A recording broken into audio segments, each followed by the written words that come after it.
Welcome to Allies or Enemies. I'm Jess. And I am Sean, and today we are talking about Stonemaier Games, and we are going to rank all of them, all 14 games that Stonemaier has released so far, going from the worst to the best. And we do like all of the games, so even the ones at the bottom of the list. No, I say we still. we do. They're all good, but there's got to be a bottom. That is true. And we are kind of basing it on the best experience of each game. So if it means that we've played it with the expansion, that is going to include the expansion, and we can talk about when that's the case. Yeah, all of these are like from our experience, best possible player count, best possible everything thrown into the box. And that is usually how we play these. But let's just get rolling, and let's start it off with number 14. First up, we're going to talk about Smitten. And Smitten is a super simple 18 card. It's one of these like tiny deck card games. And it was made for the 10th anniversary, or at least it was given away in the 10th anniversary. So it almost feels a little unfair to put it here. And it is a decent experience, but it's just a smaller experience, and that's what it's made to be. But what the game is you got 18 cards. So you got two grids of cards, and this is a co-op or solo game. And you're just trying to put the cards in numbers 1 to 3, 4 to 6, 7 to 9 on each side and make a perfect grid. And when you make a grid, you make this nice little art piece, and all the art's done by Vincent Dutrait.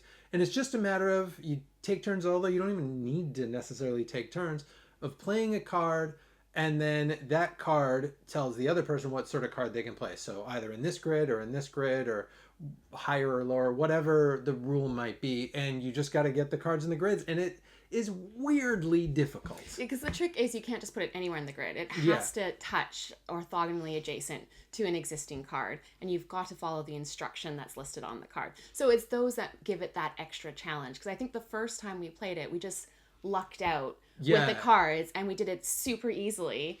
And we're like, oh, I don't think it's that hard. Then we lost like the three after that, because it is a fun little challenge. And it's definitely one of those that you'll play like 4 or 5 times in a row, because it takes like 3 minutes to play through a game of it. But it really is one where you fail and you fail and you fail, and you're like, we can do this, and then you finally get it, and it's really exciting. But it's interesting that it's trickier than it should be, because you just got to be adjacent in a 9 card grid. That should be easy. It's not that easy. And I do like the picture it makes at the end, because each card is a little nod to other Stonemaier games, which is really fun too. Yeah, which is a thing Stonemaier loves to do. They got that shared like MCU of Stonemaier. But that is our number 14. Next up is Pendulum, which was one that we weren't too sure about at first. And the trick with this one is it's a real-time game. So it's worker placement, but it's all based on timers. And there's 3 different timers that have different amounts of time. So you really got to place your workers just right, that when the timer flips, they're in position to do their action, but then they're also locked. So at first when we played it, it was a very stressful experience, because you're frantically trying to look at what all the actions mean and get them just in position. And then your opponent is also trying to move the timer. And so sometimes you're just about to get them there, but your opponent gets the timer there first. So I got quite stressed, I would say, in our first few plays. But when we've played it more recently, having played it a few times already, it felt a lot better, being more familiar, I think, with just what each of the spaces do. Yeah, it's an interesting game, because you feel like at first you see the timers and you think, oh boy, we're going to be going fast, fast, fast, fast, fast. But it's actually surprisingly like a lot of time of just kind of waiting and looking and just trying to quickly think, okay, what's going to be my next thing, and then that timer's going to move here, then I got to do this and this and this. So it's interesting, the pace of the game. But yeah, I think you're understating it by saying we were iffy about it off the top. But I think it's got probably a little more to it than people think. Yeah, and we did try it without the timer element Yeah, it as doesn't well. work that way. Because I thought that would make it less stressful for me. But the part of what makes the game so unique and enjoyable is that timer element. And last game, I really liked being able to kind of put a worker in a timer that had a longer spot, that I couldn't afford the action to, knowing I'd be able to get the action later, because you have a decent chunk of time to be able to perform it. So it is fun to do those decisions on the fly. So it's one that we've warmed up a lot more to. Yeah, it's not, this is not for everyone though. If you're thinking, it's not for me, it's probably not. If you're thinking, yeah, give that a go, then maybe. But yeah, it's, and like you said, it does not work without those timers. It falls very flat. It's just kind of a simple worker placement game. But the timers, it is interesting and it's different from anything else that we've got. So it's got that going for it. And that was our number 13. At number 12 is Between Two Cities. And Between Two Cities has got this interesting kind of cooperative, it's like a semi-co-op game. Well, it's really a co-op game, but it's a co-op game where you're playing on two teams at once. So you're building a city with people on either side of you. Thus, you are between two cities. And each turn, all of you are playing one tile. So each city gets 2 tiles added to it. And you're just kind of conversing with each of these people and trying to work best on each of these cities. And each of the kinds of tiles, there's like 6 different tiles, all have like a different scoring system, and then more with the expansion. And like you said, we're talking about all these in the best situation, and really the expansion capitals. And you've got these boards that start you off, that give you like a little bit of landscape. Adds a lot to the game as well. It's weird how much that adds. Yeah, because we did like it at first, but we liked it way better with it. And it is just that landscape tile, but it makes your city connect in slightly different ways as well. But we will say that even though that's how it's meant to be played, of building the two with your neighbors, is we primarily play as 2 players, and we really like the 2-player version. And so there's a few different suggestions on ways to play with 2 players. There's like 5 different ways to play it. Yeah, and the way that we like best is when you're building 2 cities at once. So you're each building your own 2 cities. There's no shared city. There's no AI city. And so you draft 2 tiles, and you have to decide which city each of those tiles go in. And then that's it. And then the winner is the person who has the highest of their lowest scores between the 2 cities. And it's fun to build your city and to draft your tiles. And you can, even with the expansion, kind of accidentally compete with yourself for some of the goals that come out. Mm-hmm. I always do too. Yeah, it's weird because this is totally built on that. It's called Between Two Cities. It's built around that. And we way prefer it without that. We chuck that out of the window. The whole main premise of the game, and way prefer it, just making those 2 cities. I don't know, maybe we're just both selfish. We just want to do it all ourselves. We can't share with other people. You did like it when we played with other folks though. Yeah, I really like building things together. So I enjoyed having 2 neighbors and working on the cities. And we still do build 2 cities. So there is at least that challenge of trying to maximize both your points, because only the lowest one scores. I think we tried it with one of the ways where you're only building one of your own and doing another shared one, and we didn't like that one as much. So we kind of are still doing Between Two Cities. Yeah, a little bit. But yeah, it's just super fun, super quick. You can play a game in 20 minutes, and we're suckers for that sort of thing sometimes. So it is a solid one, and that is number 12. Number 11 is Red Rising. And in Red Rising, you're trying to get the best hand of cards by the end of the game. And there's a few other little tracks that get you a few points here and there, but mainly it's to find the right combination. And you do that by being able to play cards, and you get to do the power listed on the card, and then also then get any of the cards that are available in any of the other locations. So you're trying to maximize what cards you play for their powers, which also tend to be the ones that are worth the most points at the end. So as soon as you put it down, you're likely not going to be able to get it back again to end up with the best combo at the end. And one of the draws for us is that we had read the Red Rising book series in anticipation of the game arriving. And even though it's not like replicating the book series, it uses characters from the books. And that's been a huge draw for us. I think I just now realized why I lose this all the time. Because you just said that the cards are your main points, and I don't think I've ever played that way. I'm always trying to get, because you got like 3 kind of game end triggers. So you're trying to collect up What is it that Helium. you're trying to mine? Helium from like the mines. It's just collecting these little gems. And you're trying to move up this track, which is meant to be like your fleet power. And then you've got this other thing where you're like collecting up cubes. It is cards first, and then you got the other things that are going on. But those other things are fun and interesting. Yeah, and the cards first are what I think give the best nods to the books because their Mm-hmm. scoring is often very reminiscent of like characters want to be with each other that want to be with each other in the books or don't want to be with each other. They lose points if again they're enemies in the books as well. So that's where having that insider knowledge helps. One tricky with this though is it is I think a better game with more players. When you've got just two players, you can end up we've got games where there's like one card left in that main thing. So one of the things you're doing is banishing cards as well, and there's not a lot that brings cards out. So it can get a smidge stale. Generally we like it at two. Yeah. But for a lot of people, I think kind of the general consensus is this is a better game at more players. At kind of four-ish is like the sweet spot. Yeah, and we haven't had much of an opportunity to play at higher player counts. But that's our number 11. Our number 10 is My Little Scythe. And My Little Scythe is actually the most recent one that we've got. This is the last one we got. And it was almost because I was like, hey, we got like 13 out of the 14 Stonemaier games. We may as well just get the last one. But I wasn't sure about it because it looks like like a little kid version of Scythe. So I wasn't sure how it would work for us. Turns out we really like it. It is shocking how good this game is for adults. And we played with some friends too, and I don't think they were sure. And then they were like, we really like that. We would play that again for sure.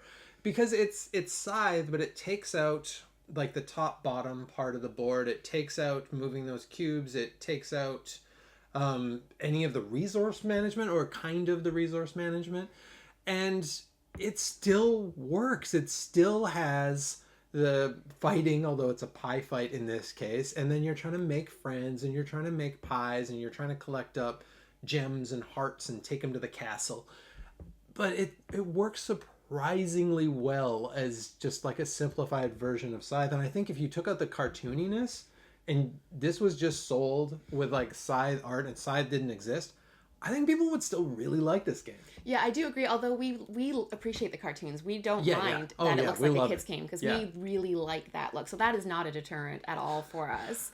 But it is really simple because your pawns, just like Scythe, you just move your pawn to the action space and then you do the action. The actions are super, super simple. But what is nice is there is the opportunity to upgrade those actions, and so everyone has slightly different powers in terms of how they can move or how they can like transform resources as well. But I do love the friendship track, and that's instead of the popularity track of Scythe. And it is interesting when you play with more players, everyone's being so generous. Like, oh yeah, here, Yeah, I'll give at this to you, first. and I'll give this to you until they cross that threshold Yeah. and they get that reward, or it's still a star in mind. Yeah. Yeah, they get the star for it, and then they're like, okay, all bets are off. You are not getting a single thing from me. So it has this really nice like shift, I think, halfway through the game. Or it's a trophy, not a star. Yeah, that's it. In this one. And it's just super fast. You fly through. It's like playing a game of Scythe on hyper speed, which I appreciate too. Yeah, and we like the My Little Pie expansion. Yeah, Pie in the Sky. Pie in the pie. Oh yeah, that's it. Pie in the Sky, because it is quite simple, and so just having the addition of the airship, which is just one communal airship as opposed to it being belonging to each faction, it actually makes enough of a difference that it's just this little extra that ups it a bit more in a necessary way, I think. And I actually prefer how My Little Scythe uses the airship to how Scythe uses the airships. I actually like it way better as this shared airship and everyone has a different airship power. It's really interesting and like a faction specific power too. I do like the premise of how it got started too, of it being like a My Little Pony Scythe version that this guy made for his daughter, and then Stonemaier Games being like, yeah, sure, let's do it. Let's turn it into it. And so that is our number 10, My Little Scythe. Number 9 is Charterstone. And Charterstone is a legacy worker placement game. And so you start off in this very kind of barren land with very basic buildings. And then each game as you progress, you are building to your terrain, but you always have access to everybody's buildings. You just might get bonuses if people go on your spaces. And we can't really say too much about it because because it's a legacy and new things getting added in. But I do like all the stuff that gets added in. I feel like each game there is this nice little addition that gets put into it, and we really enjoyed playing through the legacy part of it. Yeah, it was at first we were like, I don't know. And I've heard mixed things. And I know people have had mixed experiences with this. And I wonder if part of the reason we liked it so much is we played through it at 2 players, which I wouldn't recommend if you're just doing one faction each. But because we did 2 factions each, we didn't have all our eggs in one basket. And often I found that one of them I was killing with. I was wrecking shop, and the other one was just terrible. We both had that. We had like 2 that were really strong and 2 that like were just garbage. Yeah, Clay the bricklayer. Sorry, Clay, but you're the worst. But I think that made it really interesting for us being able to do those 2 different ones at once. And the story, surprisingly, it's like weirdly dark at times, like surprisingly. I don't want to give anything away, but sometimes I was like, wait, what?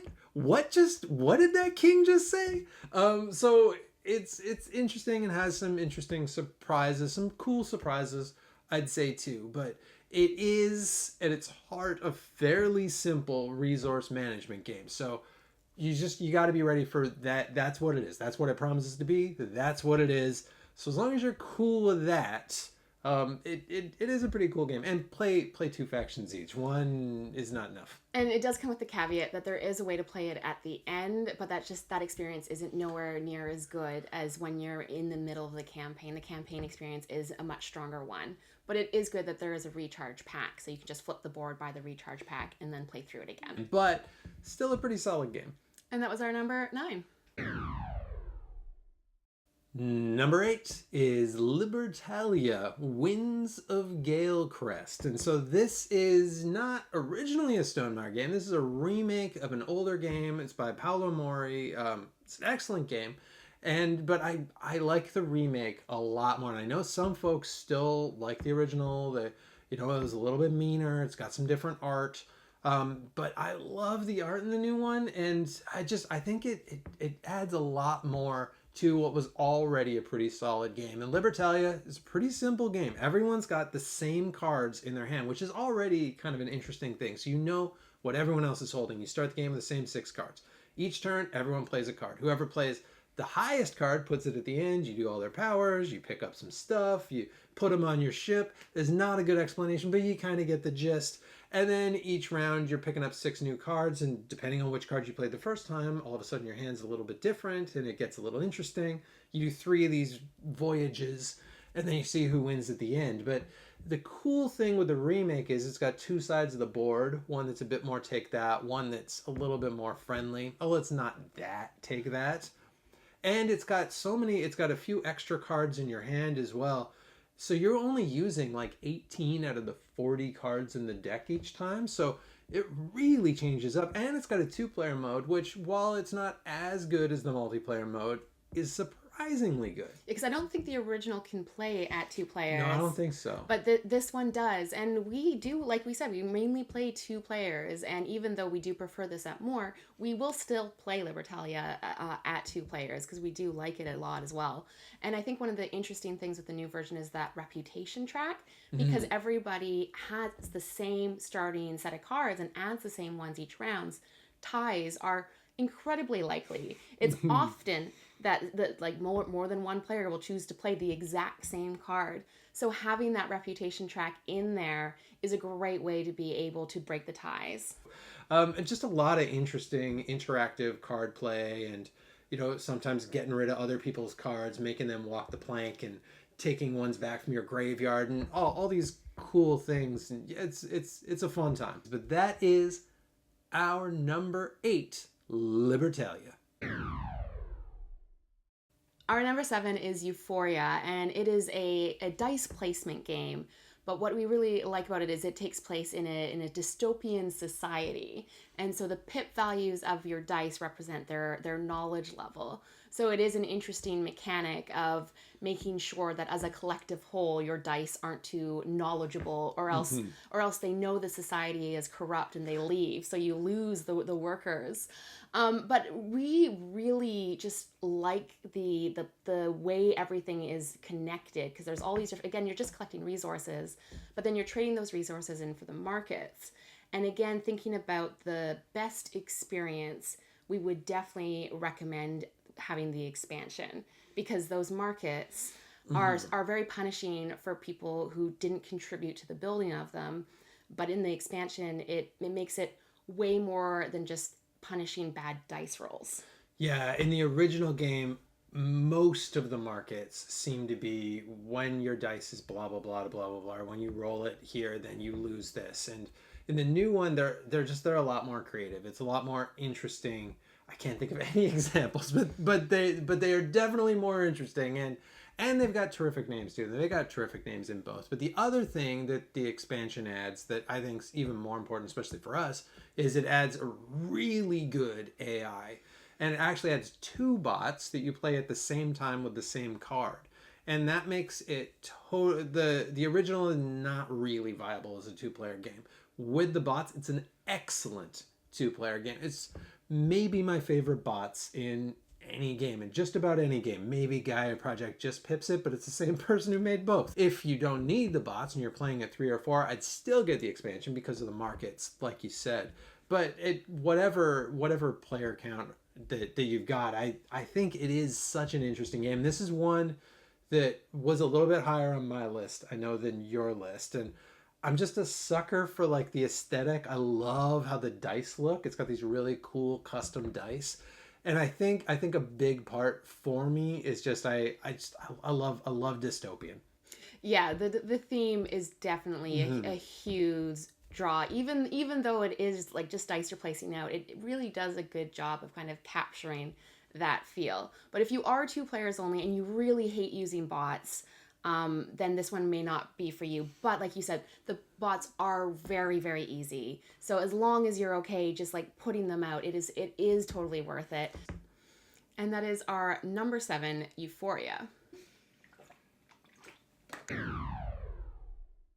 Our number 6 is actually, I think, the Stonemaier game we've maybe played the most, and that is Rolling Realms. And a big part of that is it's a quick game, it's very travelable, and it's just a simple roll and write. And I actually started playing this. This was originally made as a free game during the pandemic, and it was just like an online like PDF that you got and played it, and it changed each time. And I got really into it. And then I was excited when it was coming out, but I was like, I don't know how they're going to do it, how they're going to change it all.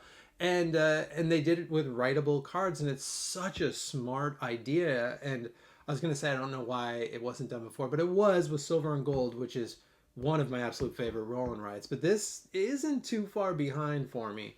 And the other interesting thing, well, just to explain what the game is each time you've got 3 different cards. Both players have the same 3 cards, and then they interact in different ways. You roll 2 dice.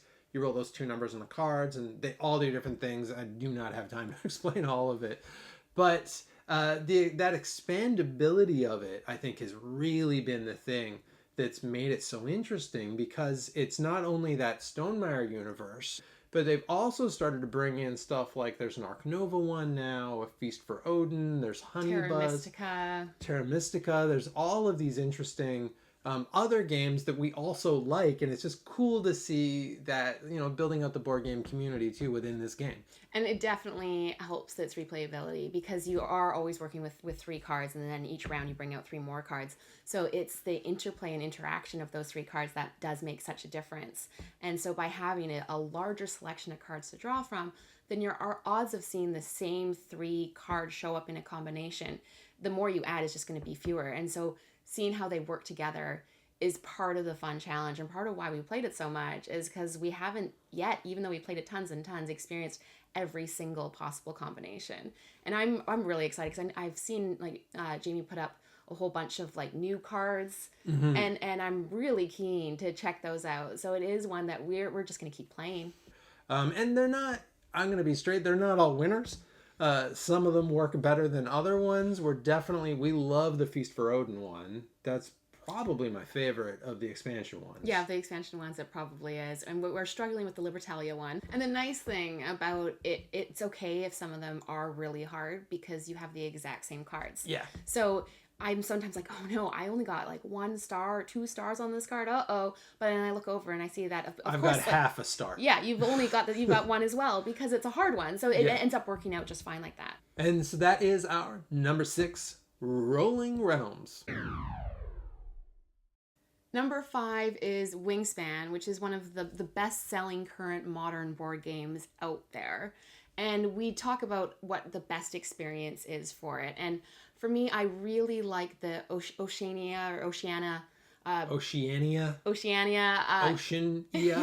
expansion because it balances out kind of the egg strategy a little bit more, and it adds nectar, which I think works really well. So I do like that one, and combined again because we mainly play 2 players with the new Wingspan Asia duet mode, because having that shared board with being able to put the tokens out makes your decisions of what birds to play in which habitats a little bit more interesting as well.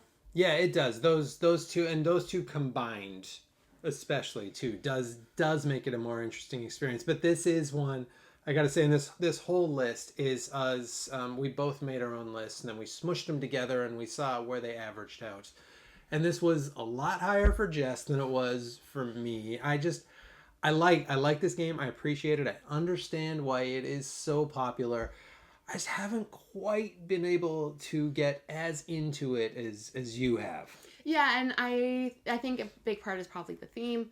I really like collecting the right type of food items for the birds that that it's actually what they would probably eat, and putting them in the right habitats, and it's beautiful. I really like the birdhouse, and the boards as well are really lovely, especially the new boards look really great too.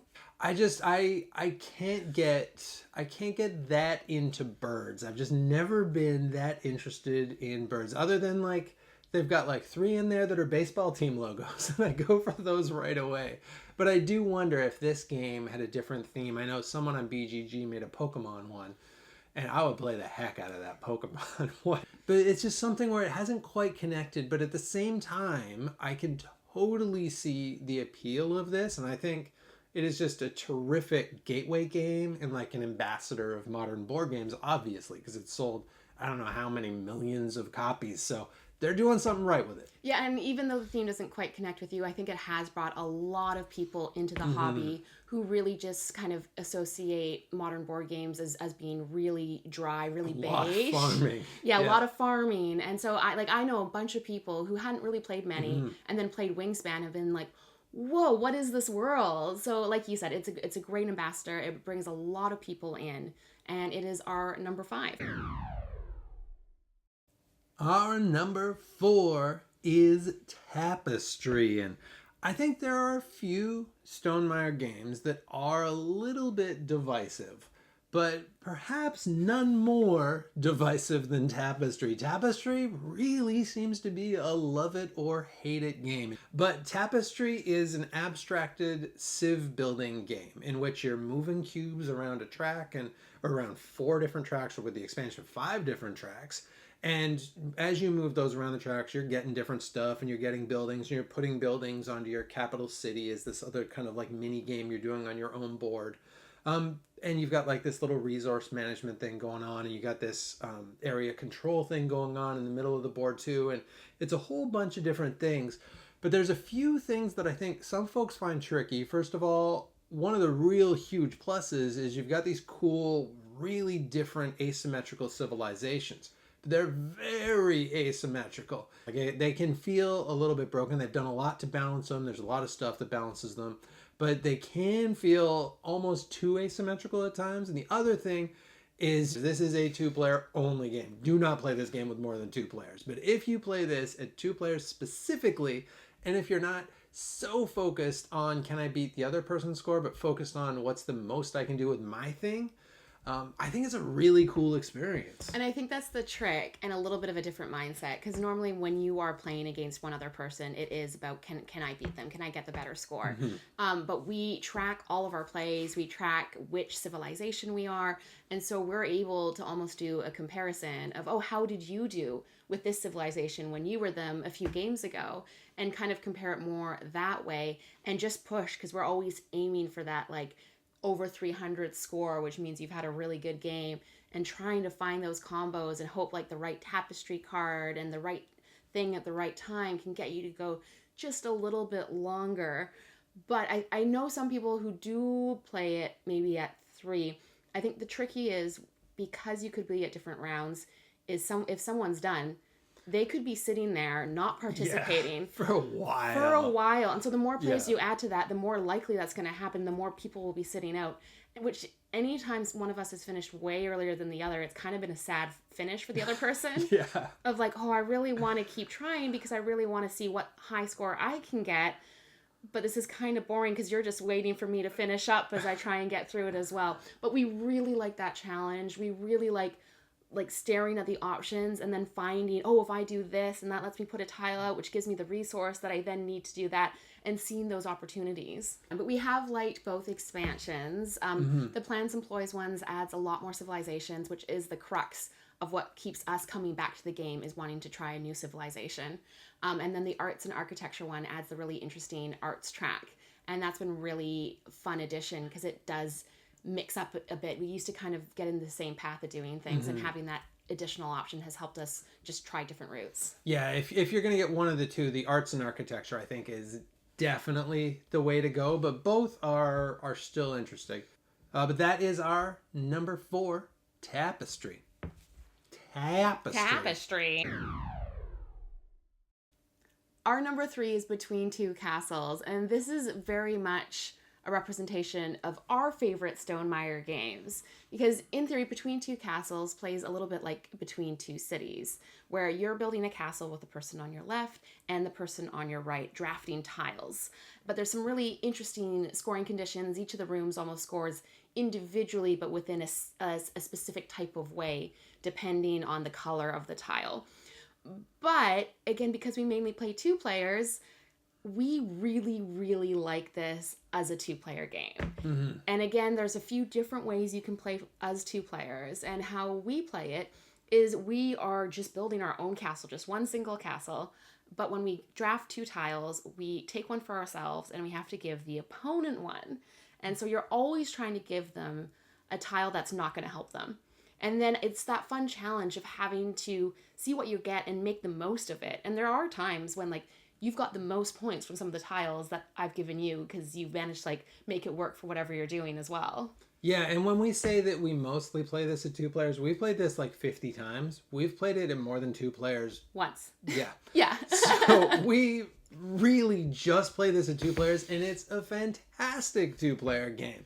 It, I think, has flown under the radar so much, and really only if you play that variant. There's other variants too, but I think for what it's meant to be as this Mad King Ludwig, the idea of every turn having one tile you do not want that does not fit your castle perfectly fits that theme, because you end up with the craziest castle and you just got to make the most out of whatever it is that you get.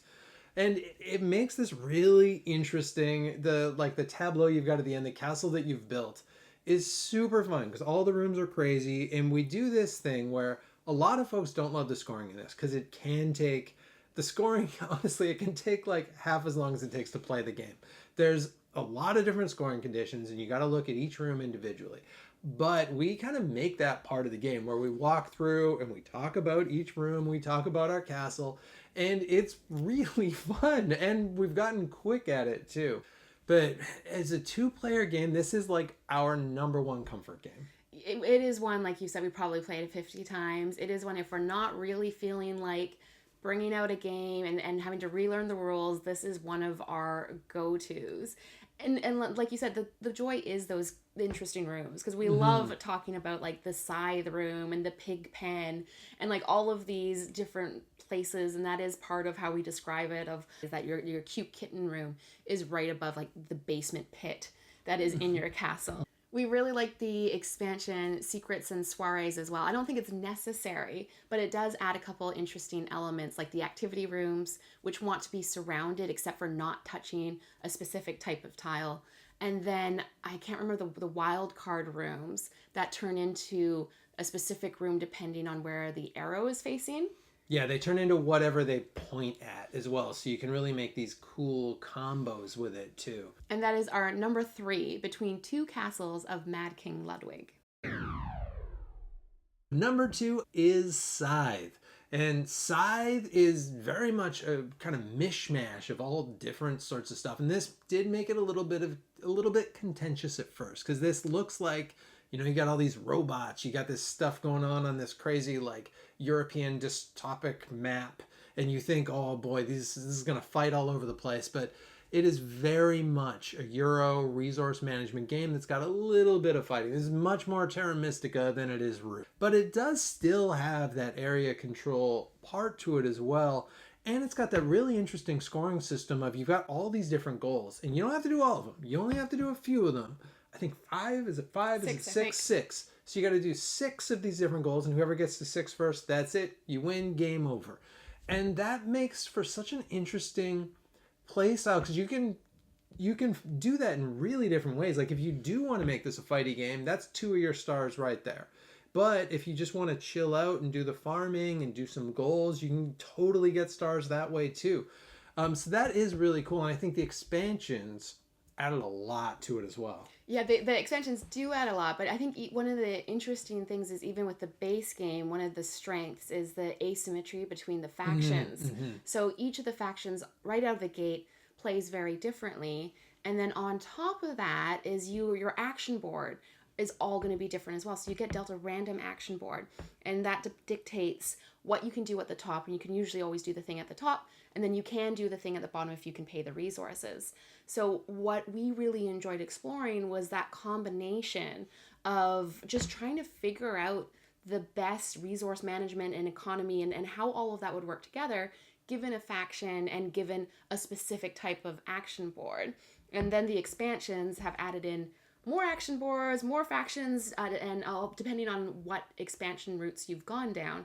But one of our favorite expansions is the Rise of Fenris. Yeah, Rise of Fenris is so interesting, and I don't know another game that's really done this, where it added a campaign, but it's not just like lip service of a campaign. Like, it's a real legit campaign, a really interesting campaign game, and everything's hidden in these little boxes, and you're opening up the boxes and you're getting really cool stuff and some cool surprises in there. And you end up with like modules that you can reuse in the game. A lot of the stuff, well, I think all of the stuff really, you can use in the game afterwards. And so it's like you're getting this expansion, but you're kind of getting drip fed it in this really fun and interesting way. And that did make the game really cool for us for 2 players as well, because this is one that it does not shine at 2 players. Yeah, we played through the whole campaign with just 2 players and really liked it. We started again like the next day. Yeah, absolutely. We tried to play through it again, and then we also played through it with 4 players, and it probably does shine at a higher player count.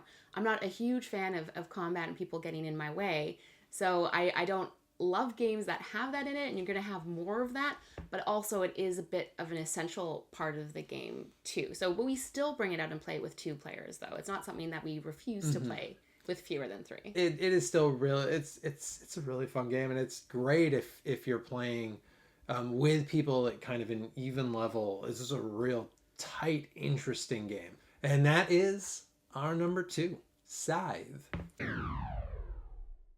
Our number 1 is viticulture, and viticulture has really grown on us. I think it's one that I just keep liking more and more the more we've played it. And it has helped that we've added things to it. What I love about the base game is it's a worker placement, but the actions just make so much sense, because it all ties into the winemaking process and the way the components are with the beads that go on the grapes that then get like actually turned into the wine. All of that works so well because it's intuitive. You're like, yeah, that makes sense. I got to plant, then I've got to like sow them and crush them, whatever it might be.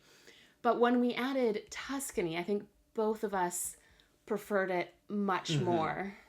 Yeah, it makes it a much better, especially a better two-player game.